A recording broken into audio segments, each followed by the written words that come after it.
What's up, everybody? Welcome back to the channel. This here is Legitical Response. We cover political news. We keep you up to date on what the government doing, the ins and outs and all that good stuff, so you can stay in the fight and stay on top of stuff. So when it comes time to vote, we know who to vote for, we know who to not vote for, and we can stay informed and stay on top and stay in the fight. If you're interested in keeping up with what the government's doing, do me a favor and smash that subscribe button for me and turn on your notifications, because YouTube isn't always going to post my videos up in your feed, right? But if you turn on notifications, it'll come up every single time and you'll get it direct right in your inbox, and it'll be right there for you. And if you also could do me a favor and smash that like button and share this video anywhere and everywhere. Share it on X, share it on Facebook, it don't matter. It's news, so what's the big deal, right? But let's go ahead and get into something. We got a little bit of thing of Democrats just don't get it for some reason. They just don't seem to get it. Check this out, y'all.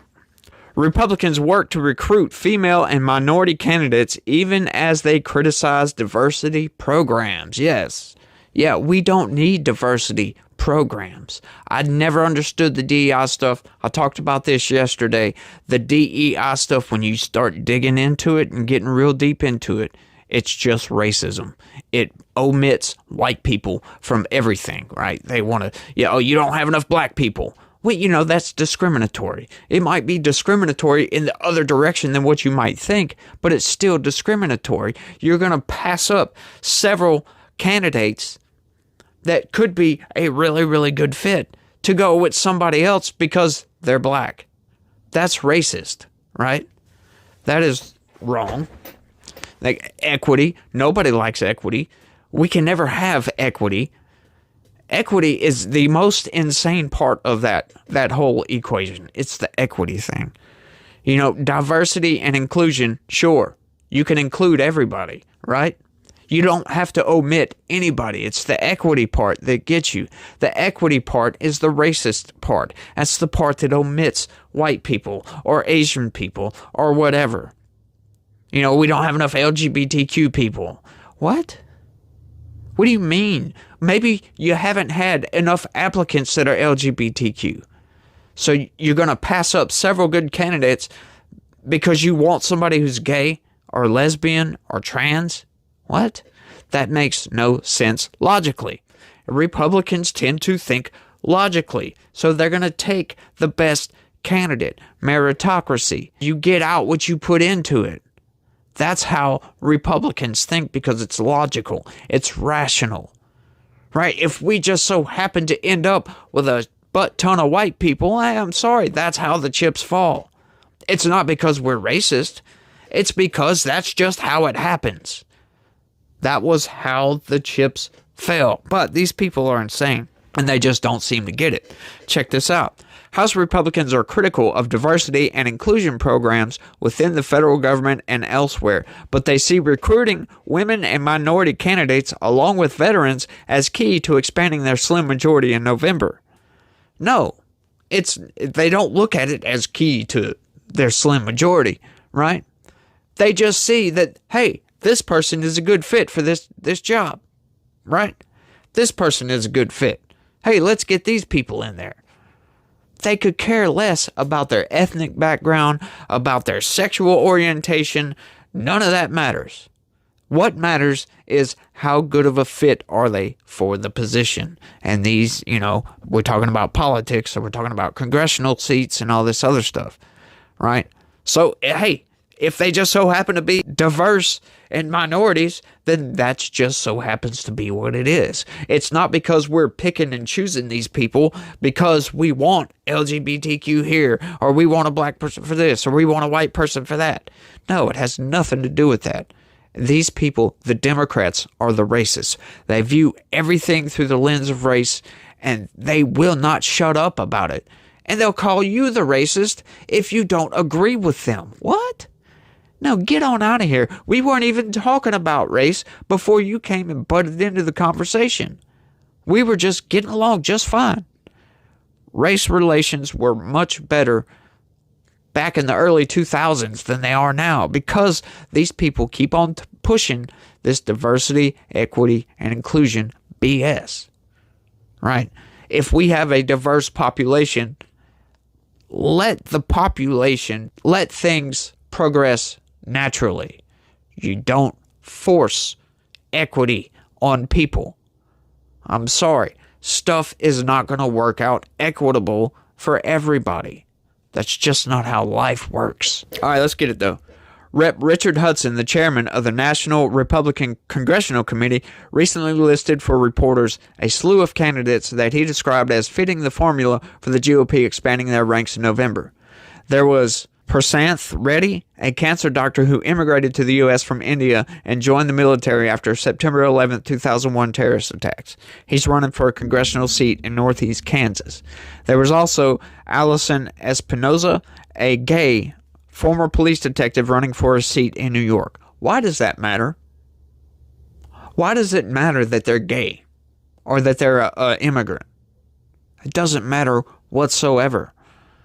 Another example Hudson cited was George Logan, whose parents came to the U.S. from Guatemala and is running for a seat in Connecticut. Also, there's Kevin Lincoln, an African-American and Hispanic mayor in Stockton, California, and Mayra Flores, who is making another run. She made history by becoming the first Mexican-born congresswoman, but she subsequently lost in the 2022 midterms.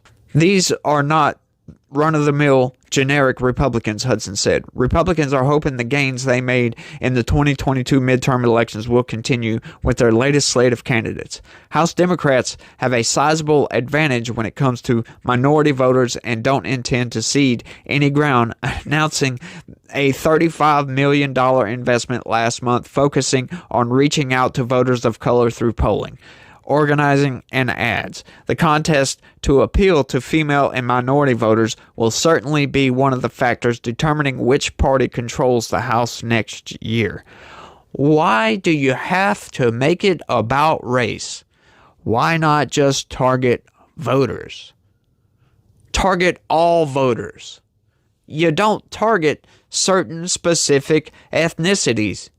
I do not get this. Let me know down in the comments if you can tell me why. What is a good reason, a good logical reason, why you would specifically target Latino people, or Asians, or men or women? Why not target all voters?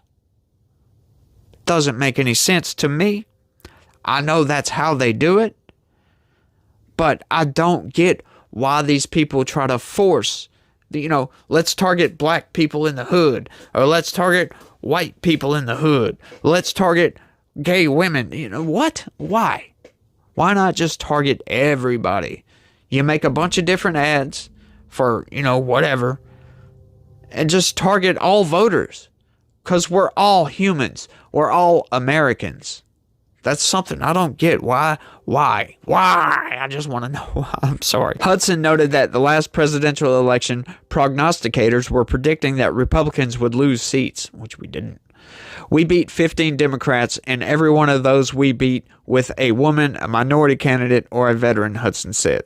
That's really been the playbook for the last two cycles. And so we're using that same formula.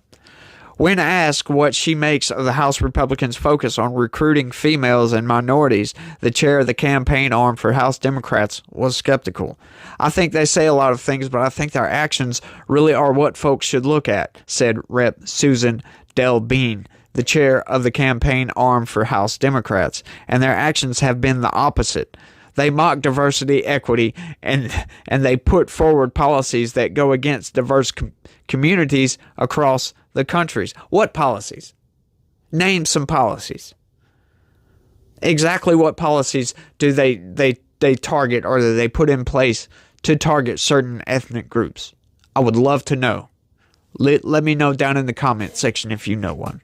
Delborn is referring in part to the scores of policy mandates that House Republicans have included in spending bills. Most of them bills sought to prohibit taxpayer dollars from going to offices and programs related to diversity, equity, and inclusion, which focus on ensuring fair treatment and participation of all people, especially those that have been subjected to discrimination. Okay, so the one thing they name is the one thing we're talking about.